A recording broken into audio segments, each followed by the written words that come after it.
اعوذ باللہ من الشیطان الرجیم، بسم اللہ الرحمن الرحیم۔ السلام علیکم۔ یہ کاشانۂ بصیرت کے یوٹیوب چینل کا آڈیو بک سیکشن ہے اور میں آفتاب فاطمہ آپ سے ایز اے بک ریڈر مخاطب ہوں۔ ہم جس کتاب کا مطالعہ کر رہے ہیں اس کا نام ہے ازدواجی زندگی کے اصول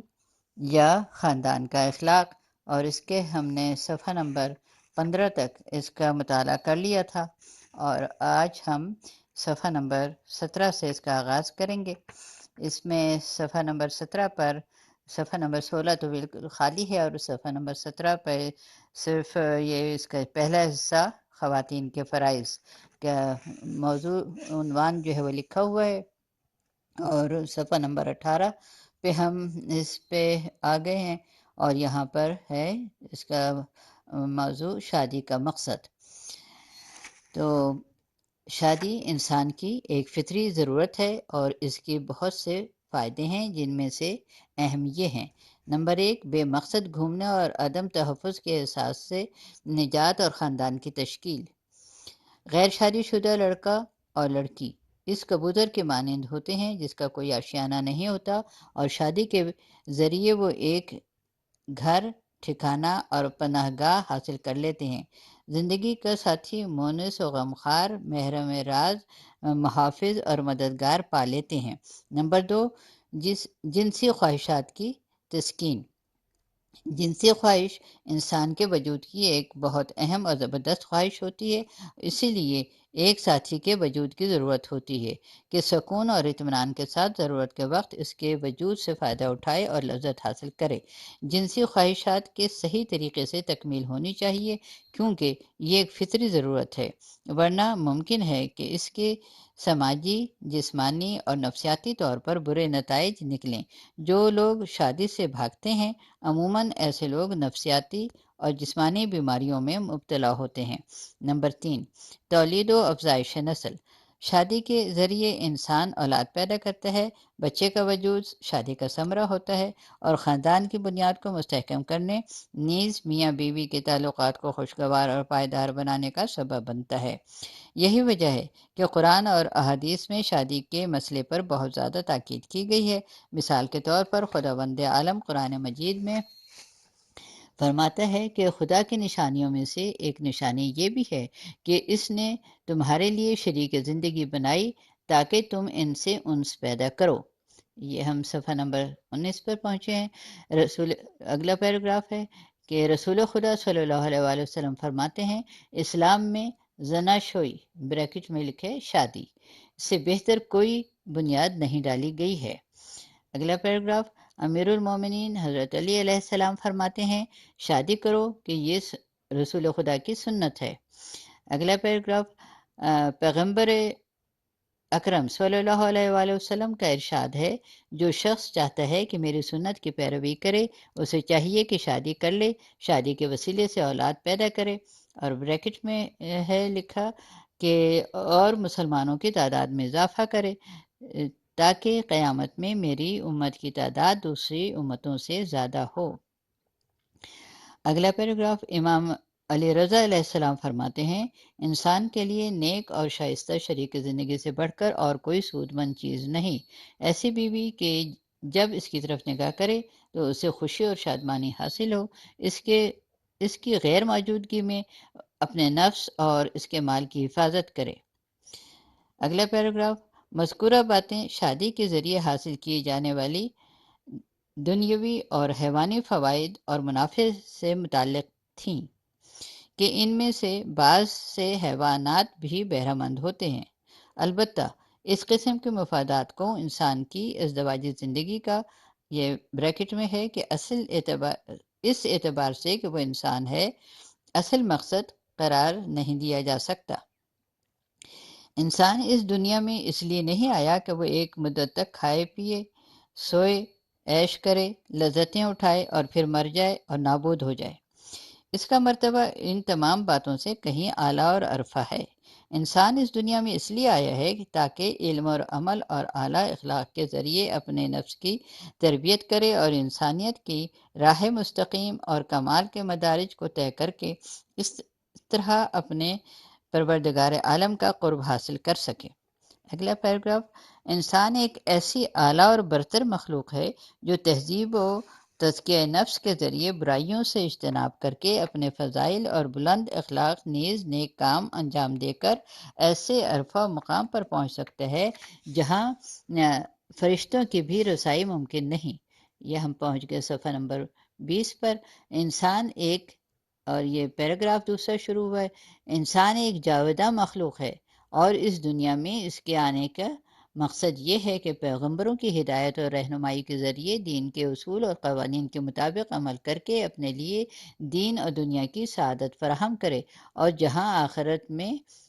جہان آخرت میں پروردگار عالم کی رحمت کے سائے میں خوشی اور آرام کے ساتھ ابدی زندگی گزارے۔ اگلا پیراگراف، لہٰذا انسان کی ازدواجی زندگی کے اصل مقصد کو اسی پس منظر میں تلاش کرنا چاہیے۔ ایک دیندار انسان کے نزدیک شادی کا اصل مقصد یہ ہے کہ وہ اپنے شریک زندگی کے اشتراک و تعاون سے اپنے نفس کو گناہوں، برائیوں اور بد اخلاقیوں سے محفوظ رکھے اور صالح اعمال اور نیک و پسندیدہ اخلاق و کردار کے ساتھ اپنے نفس کی تربیت کرے تاکہ انسانیت کے بلند مقام پر پہنچ جائے اور خدا کا تقرب حاصل کر لے، اور ایسے اعلیٰ مقصد کے حصول کے لیے شائستہ، نیک اور موزوں شریک زندگی کی ضرورت ہوتی ہے۔ اگلا پیراگراف، دو مومن انسان جو شادی کے ذریعے خاندان کی تشکیل کرتے ہیں انس و محبت کے سائے میں سکون اور اطمینان کے ساتھ اپنی جائز خواہشات سے بہرہ مند ہو سکتے ہیں، اور اس طرح ناجائز تعلقات قائم کرنے، فساد تباہی کے مراکز کا رخ کرنے، نیز خاندانوں کو تباہ کر دینے والی شب باشیوں کے شر سے محفوظ رکھنے کے اسباب مہیا کیے جا سکتے ہیں۔ اگلا پیراگراف، یہی سبب ہے کہ پیغمبر اکرم صلی اللہ علیہ وسلم اور ائمہ اطہار علیہم السلام نے ازدواج یعنی شادی پر بہت زیادہ تاکید فرمائی ہے، اور رسول خدا صلی اللہ علیہ وسلم فرماتے ہیں جو شخص شادی کرتا ہے اپنے آدھے دین کی حفاظت کے اسباب مہیا کر لیتا ہے۔ اگلا پیراگراف، امام جعفر صادق علیہ السلام فرماتے ہیں شادی شدہ انسان کی 2 رکعت نماز غیر شادی شدہ انسان کے 70 رکعت کی نمازوں سے زیادہ افضل ہے۔ اگلا پیراگراف، دیندار اور مناسب شریک زندگی خواہ مرد ہو یا عورت کا وجود فرائض کی ادائیگی اور واجبات اور مستحبات پر عمل کرنے، نیز محرمات اور مکروہات سے اجتناب کرنے، نیکیوں کو اختیار کرنے اور برائیوں سے پرہیز کرنے کے سلسلے میں بہت اہم کردار ادا کرتا ہے۔ یہ ہم پہنچ گئے صفحہ نمبر 21 پر۔ اگر شوہر و بیوی دونوں دیندار ہوں اور تزکیہ نفس سے بہرہ مند ہوں تو اس دشوار گزار راہ کو طے کرنے میں نہ صرف یہ کہ کوئی رکاوٹ نہیں ہوگی بلکہ ایک دوسرے کے معاون و مددگار ثابت ہوں گے۔ اگلا پیراگراف، خدا کی راہ میں جہاد کرنے والا ایک سپاہی کیا اپنی شریک زندگی کے تعاون اور رضامندی کے بغیر میدان جنگ میں اچھی طرح لڑ سکتا ہے اور دلیرانہ کارنامے انجام دے سکتا ہے؟ کیا کوئی انسان اپنی شریک حیات کے موافقت کے بغیر روزی، علم اور مال و دولت کے حصول میں تمام شرعی اور اخلاقی پہلوؤں کا لحاظ رکھ سکتا ہے، اسراف اور فضول خرچیوں سے بچ سکتا ہے، اپنے ضروری اخراجات کے علاوہ رقم کو نیک کاموں میں خرچ کر سکتا ہے؟ یہ سب میں یہ کوشچنز ہیں اور ان کے آگے کوشچن مارک ہے۔ مومن اور دیندار شریک زندگی، یہ اگلا پیراگراف شروع ہوا کہ مومن اور دیندار شریک زندگی اپنے ساتھی کو نیکی اور اچھائیوں کی ترغیب دلاتے ہیں اور لاؤبالی اور بد اخلاق اپنے شریک زندگی کو برائیوں اور بد اخلاقیوں کی طرف راغب کرتے ہیں اور انسانیت کے مقدس مقصد سے دور کر دیتے ہیں۔ اسی سبب سے مرد اور عورت دونوں کے لیے کہا گیا ہے کہ شریک حیات کے انتخاب کے وقت ایمان، دینداری اور اخلاق کو بنیادی شرط قرار دیں۔ اگلا پیراگراف، رسول خدا صلی اللہ علیہ وسلم کا ارشاد ہے کہ خداوند عالم نے فرمایا جب میں ارادہ کرتا ہوں کہ دنیا میں اور آخرت کی تمام خوبیاں کسی مسلمان شخص کے لیے جمع کر دوں تو اس کو متی قلب اور ذکر کرنے والی زبان اور مصیبتوں پر صبر کرنے والا بدن عطا کرتا ہوں، اور اس کو ایسی مومن بیوی دیتا ہوں کہ جب بھی اس کی طرف دیکھے اسے خوش و مسرور کر دے اور اس کے غیر موجودگی میں اپنے نفس اور اس کے مال کی حفاظت کرنے والی ہو۔ ایک شخص نے رسول خدا صلی اللہ علیہ وسلم کی خدمت میں آ کر عرض کیا کہ میری بیوی جب میں گھر میں داخل ہوتا ہوں تو میرے استقبال کے لیے آتی ہے، اور جب گھر سے باہر جاتا ہوں تو مجھے رخصت کرتی ہے، اور جب مجھے رنجیدہ دیکھتی ہے تو میری دلجوئی کرتی ہے اور کہتی ہے کہ اگر تم رزق اور روزی کے لیے فکر مند ہو تو رنجیدہ نہ ہو کہ روزی کا ضامن تو خدا ہے، اور اگر آخرت کے امور کے بارے میں سوچ رہے ہو تو خدا تمہاری فکر و کوشش اور ہمت میں اضافہ کرے۔ رسول خدا صلی اللہ علیہ وآلہ وسلم نے فرمایا، اس دنیا میں خدا کے کچھ خاص اور مقرب بندے ہیں، اور یہ عورت بھی خدا کی ان خاص بندوں میں سے ہے۔ ایسی بیوی ایک شہید کے نصف ثواب سے بہرہ مند ہوگی۔ یہ پیراگراف تھا اس صفحہ نمبر 26 کا۔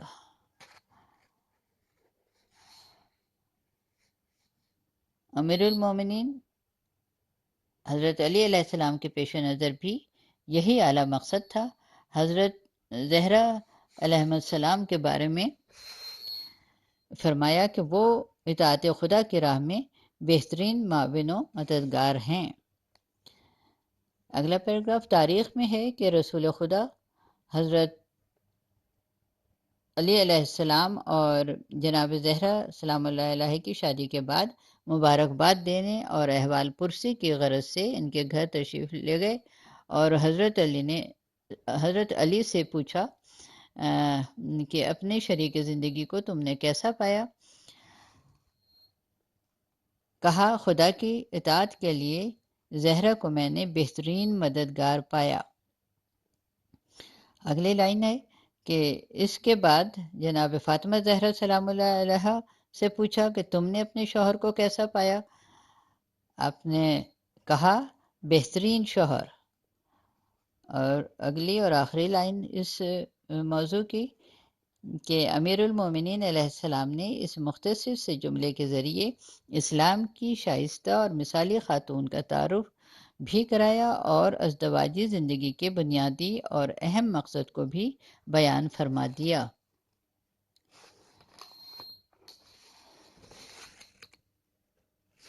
یہ پچھلا صفحہ، یہ بھی صفحہ جو ہم نے ختم کیا یہ تھا صفحہ نمبر 22، اور اب ہم پہنچے ہیں صفحہ نمبر 23 پر، اور اس کا عنوان ہے شوہرداری یعنی شوہر کی نگہداشت اور دیکھ بھال۔ لکھا ہے، بیوی بننا کوئی معمولی اور آسان کام نہیں کہ جسے ہر نادان اور نااہل لڑکی بخوبی نبھا سکے، بلکہ اس کے لیے سمجھداری، ذوق و سلیقہ اور ایک خاص دانشمندی اور ہوشیاری کی ضرورت ہوتی ہے۔ جو عورت اپنے شوہر کے دل پر حکومت کرنا چاہتی ہے اسے چاہیے کہ اس کی خوشی اور مرضی کے اسباب فراہم کرے، کہ اس کے اخلاق و کردار اور طرز سلوک پر توجہ دے اور اسے اچھے کاموں کی ترغیب دلائے اور برے کاموں سے روکے، اس کی صحت و سلامتی اور اس کے کھانے پینے کا خیال رکھے، اور اسے ایک باعزت اور محبوب اور مہربان شوہر بنانے کی کوشش کرے، تاکہ وہ اس کے خاندان کا بہترین سرپرست اور اس کے بچوں کا بہترین باپ اور مربی ثابت ہو۔ خداوند عالم نے عورت کو ایک غیر معمولی قدرت اور صلاحیت عطا فرمائی ہے۔ خاندان کی سعادت اور خوشبختی اس کے ہاتھ میں ہوتی ہے، اور خاندان کی بدبختی بھی اس کے ہاتھ میں ہوتی ہے۔ اگلا پیراگراف، عورت چاہے تو اپنے گھر کو جنت کا نمونہ بنا سکتی ہے، اور چاہے تو اسے جہنم میں بھی تبدیل کر سکتی ہے۔ وہ اپنے شوہر کو ترقی کی بلندیوں پر بھی پہنچا سکتی ہے اور تنزل کی طرف بھی لے جا سکتی ہے۔ عورت اگر شوہرداری کے فن سے بخوبی واقف ہو اور خدا نے اس کے لیے جو فرائض مقرر فرمائے ہیں انہیں پورا کرے تو ایک عام مرد کو، بلکہ ایک نہایت معمولی اور نااہل مرد کو ایک لائق اور باصلاحیت شوہر میں تبدیل کر سکتی ہے۔ اگلا پیراگراف، ایک دانشور لکھتا ہے، عورت ایک عجیب و غریب طاقت کی مالک ہوتی ہے، وہ قضا و قدر کی مانند ہے، وہ جو چاہے وہی بن سکتی ہے۔ اگلے پیراگراف میں اسماعیلز کہتا ہے، اگر کسی فقیر اور بے حیا شخص کے گھر میں خوش اخلاق اور متقی اور نیک عورت موجود ہو تو وہ اس گھر کو آسائش اور فضیلت اور خوش نصیبی کی جگہ بنا دیتی ہے۔ یہ صفحہ نمبر 24 ہے۔ اور اگلا پیراگراف ہے، نیپولین کہتے ہیں، اگر کسی قوم کی ترقی اور تمدن کا اندازہ لگانا ہو تو اس قوم کی خواتین کو دیکھو۔ بالزاک کہتا ہے، نیک و پاک دامن عورت کے بغیر گھر ایک قبرستان کی مانند ہے۔ اگلا پیراگراف،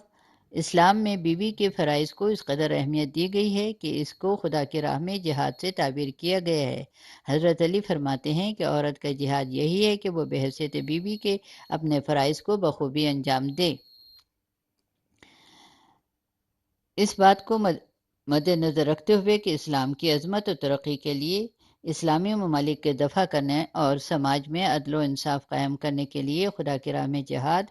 ایک بہت بڑی عبادت شمار کیا جاتا ہے، یہ بات بخوبی واضح ہو جاتی ہے کہ عورت کے لیے شوہر کی دیکھ بھال کرنا اور اپنے فرائض کو انجام دینا کتنا اہم کام ہے۔ رسول خدا صلی اللہ علیہ وآلہ وسلم فرماتے ہیں، جس عورت کو ایسی حالت میں موت آ جائے کہ اس کا شوہر اس سے راضی اور خوش ہو، اسے بہشت نصیب ہوگی۔ اگلا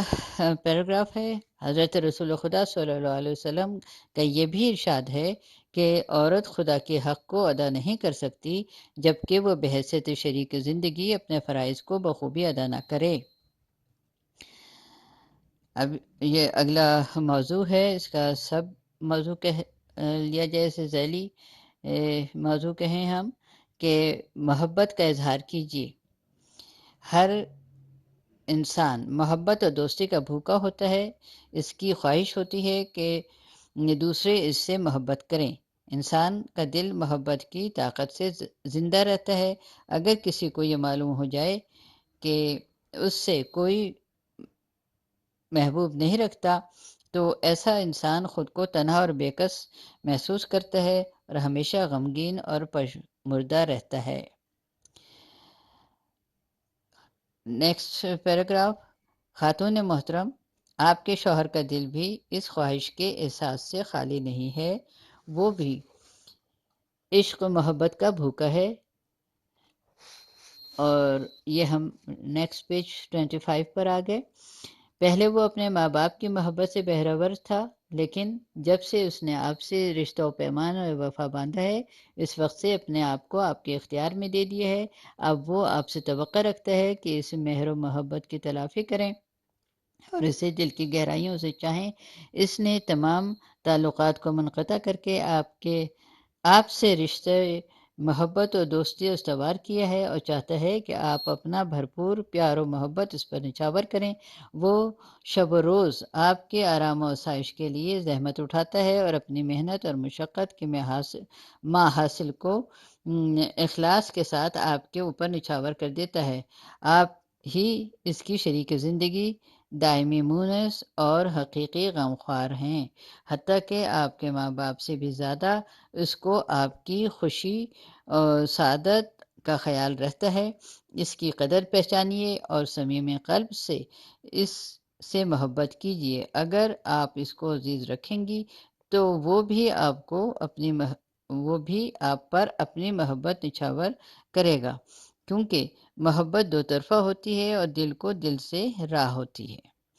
اگلا پیراگراف، محبت اور مہربانی کے اظہار میں واقعاً ایک عجیب و غریب تاثیر ہوتی ہے۔ ایک 20 سالہ لڑکا جو دیہات سے پڑھنے کے لیے تہران آیا تھا، اپنی 39 سالہ بیوہ مالک مکان کا عاشق ہو گیا، کیونکہ اس خاتون نے اپنی مہربانیوں کے ذریعے اس کے دل میں ماں کی جگہ لے لی تھی اور ماں سے دوری کے خلا کو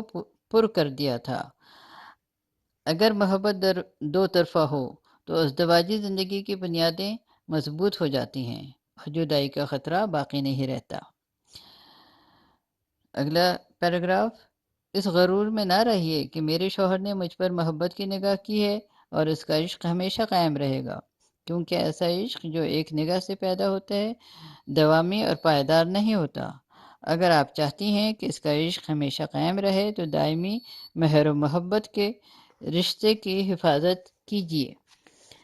اگر آپ اپنے شوہر سے محبت کریں گی تو اس کا دل ہمیشہ خوش و خرم اور شادمان رہے گا اور اپنے کام کاج میں پوری دل جمی کے ساتھ لگا رہے گا اور زندگی میں بھرپور دلچسپی لے گا اور ہر کام میں کامیابی حاصل کرے گا۔ اب ہم صفحہ نمبر 26 پر آ گئے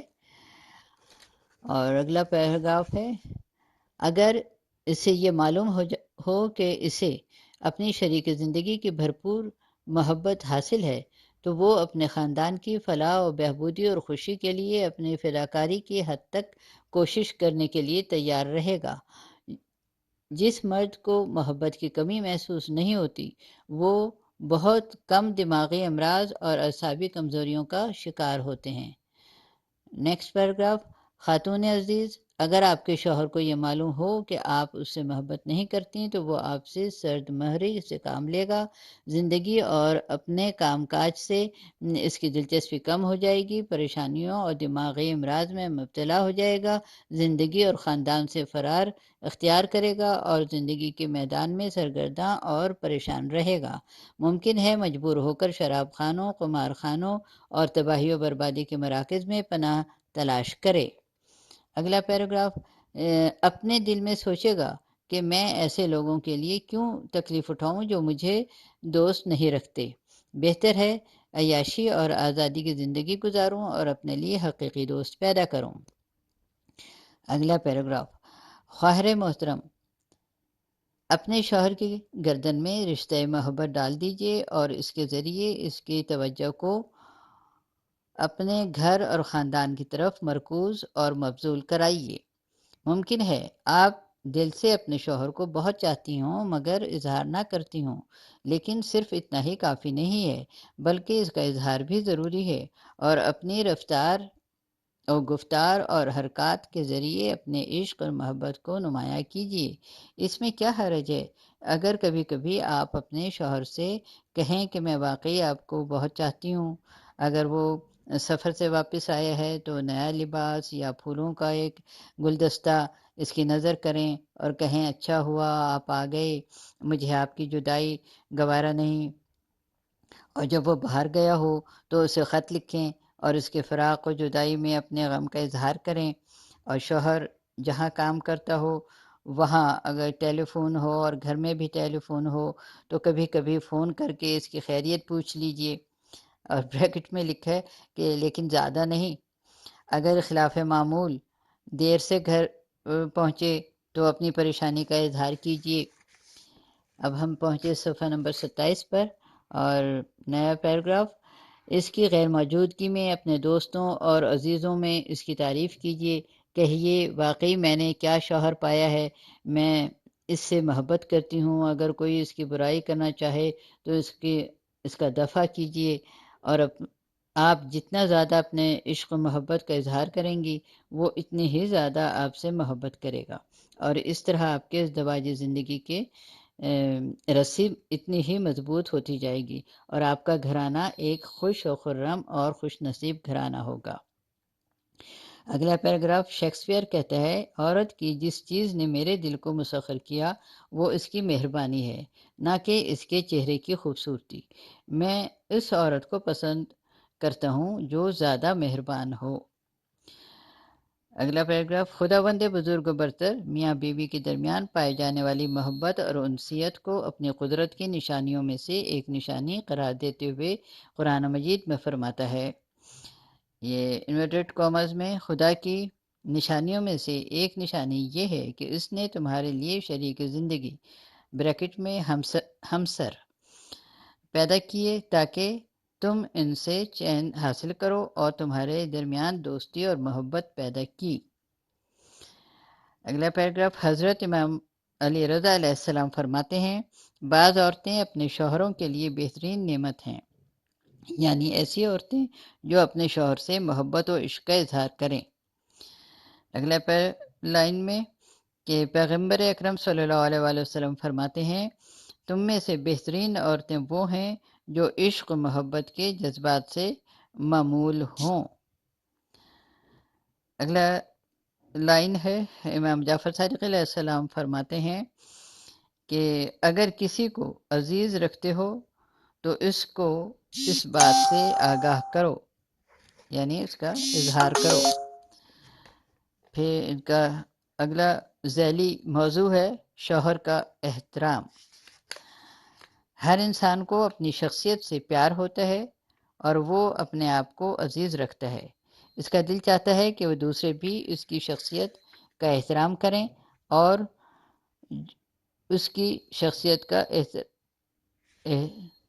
اور جو اس کی شخصیت کا احترام کرتا ہے وہ اس کا محبوب بن جاتا ہے اور توہین کرنے والوں سے اس کا دل متنفر ہو جاتا ہے۔ یہ صفحہ نمبر 28 پر ہم پہنچ گئے ہیں۔ اگلا پیراگراف ہے، خاتون محترم، اپنی ذات سے محبت اور احترام کی خواہش ایک فطری جذبہ ہے، لیکن ہر شخص آپ کے شوہر کے دلی جذبات کا احترام کرنے اور ان کی عزت کرنے کے لیے تیار نہیں۔ گھر سے باہر سینکڑوں افراد اور طرح طرح کے بدتمیز لوگوں سے اس کا سابقہ پڑتا رہتا ہے جو اکثر اوقات اس کی توہین کر دیتے ہیں، اس کی شخصیت کو مجروح کر دیتے ہیں۔ چونکہ آپ اس کی شریک زندگی اور مونس و غمخوار ہیں، اس لیے وہ آپ سے اس بات کی توقع رکھتا ہے کہ کم سے کم گھر میں آپ اس کا احترام کریں اور اس کی مجروح شخصیت کو سہارا دیں۔ اس کی عزت افزائی کر کے آپ چھوٹی نہیں ہو جائیں گی، بلکہ اس کو طاقت و توانائی اور حوصلہ عطا کریں گی۔ آپ کے چند حوصلہ افزا جملے اس میں سرگرم عمل رہنے کے لیے ایک نئی روح پھونک دیں گے۔ اگلا پیراگراف، خاتون محترم، اپنے شوہر کو سلام کیجیے، ہمیشہ اس کو آپ سے مخاطب کیجیے، گفتگو کے دوران اس کے کلام کو منقطع نہ کیجیے، اس کا احترام کیجیے اور اس سے ادب سے بات کیجیے، اس کے اوپر چیخیے چلائیے نہیں۔ اگر کسی محفل میں ساتھ جا رہی ہیں تو اس کو آگے رکھیے اور اس کو نام لے کر نہ پکاریے، بلکہ فیملی نام یا لقب سے مخاطب کیجیے۔ دوسروں کے سامنے اس کی تعریف و تحسین کیجیے۔ اپنے بچوں کو نصیحت کیجیے کہ اپنے باپ کی عزت کریں، اگر بے ادبی کریں تو ان کی سرزنش کیجیے۔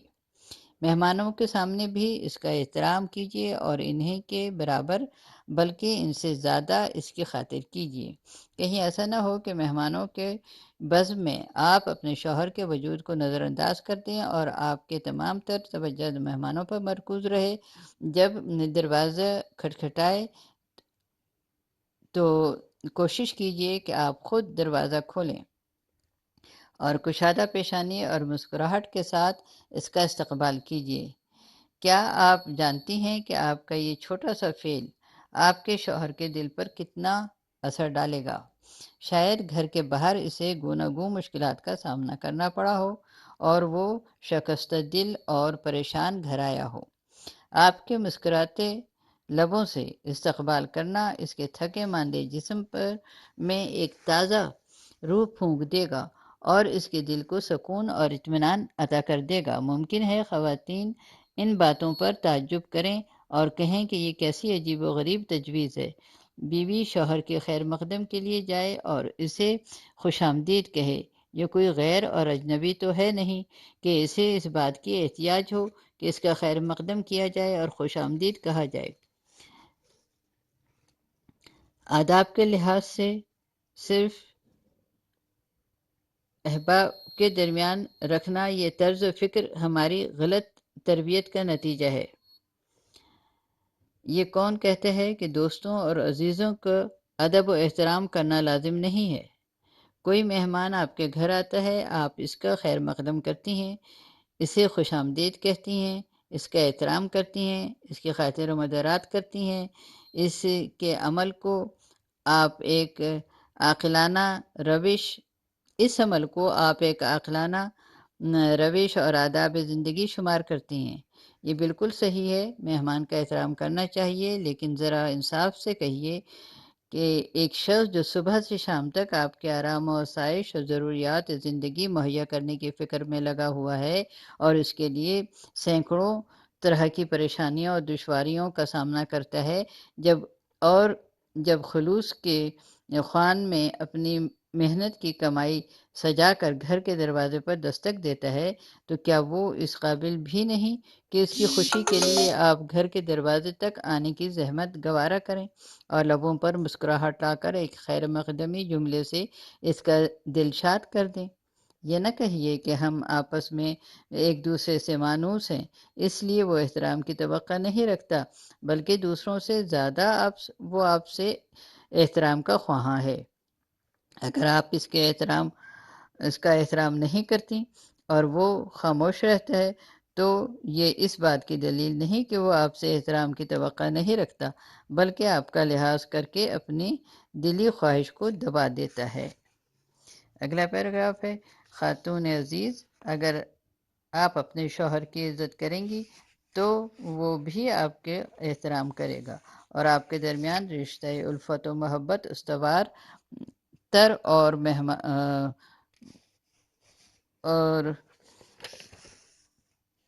پیمانے زناشوئی پائیدار تر ہو جائے گا۔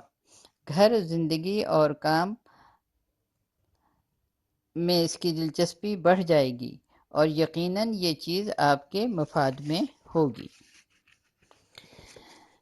رسول خدا صلی اللہ علیہ وسلم فرماتے ہیں کہ بیوی کا فرض یہ ہے کہ اپنے شوہر کے استقبال کے لیے گھر کے دروازے تک جائے اور اس کے خوش آمدید کہے۔ اور اگلے لائن میں اب ہم صفحہ نمبر 30 پر پہنچ گئے ہیں کہ حضرت امام جعفر صادق علیہ السلام فرماتے ہیں کہ وہ عورت جو اپنے شوہر کا احترام کرے اور اس کو تکلیف نہ پہنچائے وہ خوش نصیب اور سعادت مند ہوگی۔ اور اگلے لائن ہے کہ پیغمبر اسلام صلی اللہ علیہ وسلم کا ارشاد ہے کہ عورت کا فرض ہے کہ اپنے شوہر کے لیے تولیہ اور تشت لائے اور اس کے ہاتھ دھلائے۔